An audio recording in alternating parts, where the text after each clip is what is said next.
But now on to some of the other main reports of the day. 3 days on from the New Zealand mining disaster, and there's still no sign of life from the 29 men trapped inside. Toxic gas levels remain too high tonight for rescuers even to enter the mine. Amid mounting frustration from the miners' families, the rescue team say they're optimistic whilst planning for all eventualities.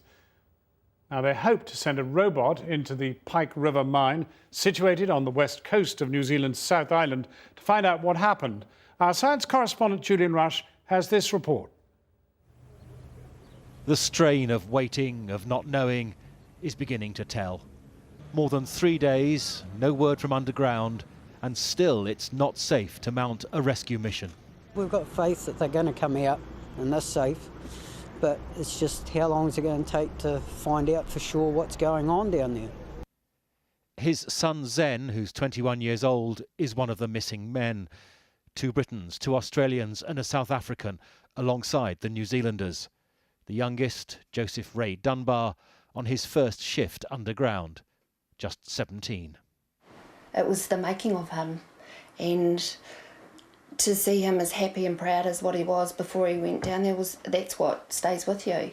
It's not about the negativity or the what ifs or maybe he shouldn't have.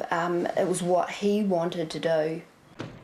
But even as rescue teams rehearse and prepare at the mine entrance, and a borehole is drilled for cameras and microphones to be lowered into the mine to look for signs of life, the awful realisation is growing. This story could end in tragedy. We still remain optimistic. We're still keeping an open mind, but we are planning for all outcomes. And this also, part of this process, we're planning for the possible loss of life as a result of what's occurred underground. The latest plan is to send in an army bomb disposal robot. The remote-controlled machine has 4 cameras and movement detectors. The robot will drive up the 2-kilometre-long access tunnel towards the coal seam. Ventilation shaft air tests suggest the level of dangerous gases is still too high for a safe rescue. More tests will be done once the borehole into a different part of the mine is complete. But no one knows where any surviving miners might be in the tunnels underground. They're not extensive. They run just 400 metres from the entrance because the mine is so new. Company records show these are the tunnels being cut at the moment, which may be where some of the miners were working. Though they look large, these tunnels are a very confined space for an explosion.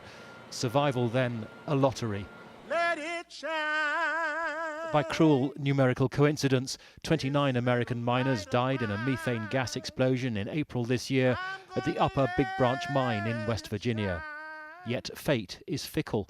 29, again, Chinese miners were rescued today after their mine in Sichuan province was flooded. Such news keeps hope alive. New Zealand's Prime Minister optimistic, but forced to defend the painful decision to not yet send rescue teams into the mine. We've advised that there's oxygen in the mine. It's quite possible that the miners have access to that oxygen, in which case they'll be alive. Well, why can't rescuers go in?